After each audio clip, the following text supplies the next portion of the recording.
नमस्कार दोस्तों। पूरे विश्व में ईश्वर की पूजा करने का तरीका या कहें उनको स्मरण करने के बहुत सारे तरीके हैं। कोई मूर्ति पूजा में विश्वास करता है तो कोई निराकार ब्रह्म की पूजा। कई तो ऐसे भी हैं जो पूजा या ईश्वर में विश्वास भी नहीं करते। तो दोस्तों, आज हम बात करेंगे कि क्या ईश्वर में हमें विश्वास करना चाहिए या नहीं।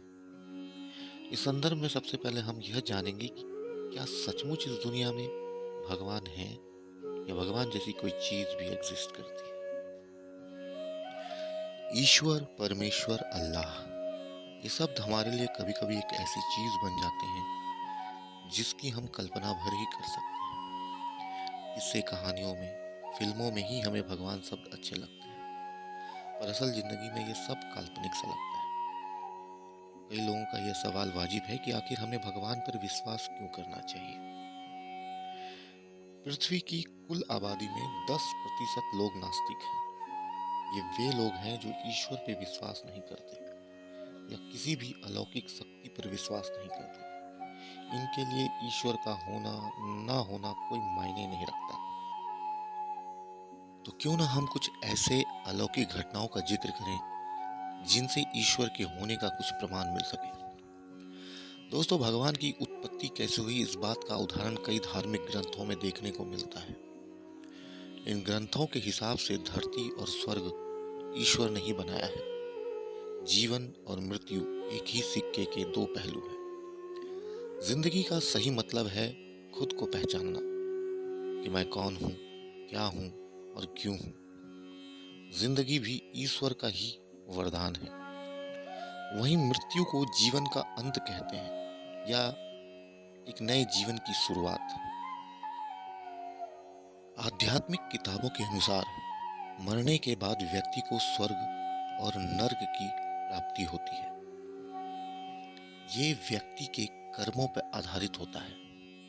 तो चलिए हम बात करते हैं कुछ घटनाक्रम का जो अपने आप में चौंकाने वाली बात है। दोस्तों, अमेरिका के एक न्यूरो सर्जन जिनका नाम इबेन अलेक्जेंडर है, उन्होंने अपनी किताब proof of haven, a neuro surgeons journey into the after life में अपने डेथ एक्सपीरियंस का वर्णन किया है। जी हाँ दोस्तों, आपने सही सुना, अपने डेथ एक्सपीरियंस का, कि कैसे वे एक मेनिंजाइटिस के इलाज के दौरान कोमा में चले जाते हैं। मस्तिष्क का वह हिस्सा जो विचार और भावनाओं को नियंत्रित करता है और संक्षेप में हमें मानव बनाता है, पूरी तरह से बंद हो जाता है। 7 दिनों तक वो कोमा में पड़े रहे। फिर जैसे ही डॉक्टरों ने इलाज बंद करने का निर्णय किया, उनकी आंखें खुल गई और वह वापस आ गए। कोमा में रहने के दौरान ही उन्होंने पाया कि मस्तिष्क की जो चेतना है वह मस्तिष्क का ही एक प्रोडक्ट है जो बाद के जीवन तक पहुंच की अनुमति भी देता है। मृत्यु के इस अनुभव ने जीवन और उसके बाद के जीवन के बारे में उनकी धारणाओं को बदल दिया। उनकी कहानी वास्तविकता और मानव चेतना की समझ के लिए एक महत्वपूर्ण कुंजी प्रदान करती है। दोस्तों, दूसरा प्रमाण अपनी प्रकृति को देखकर भी लगता है। इस संसार में विभिन्न प्रकार के जीव जंतु, पेड़ पौधे, नदी नाले, पर्वत शिखर हैं एवं इंसानों में भी बहुत सी असमानताएं हैं। इन सब की उत्पत्ति अचानक धरती पर कैसे हुई, इस बात का पता आज तक वैज्ञानिक भी नहीं लगा पाए हैं। तो क्या दोस्तों, इन सब बातों को जानकर भी हमें ईश्वर पे विश्वास नहीं होता? दोस्तों, इसी संदर्भ में एक वाक्य है। बात साल 2006 की है। अनीता मूरजानी जो 4 साल से लिम्फोमा कैंसर से ग्रसित थी।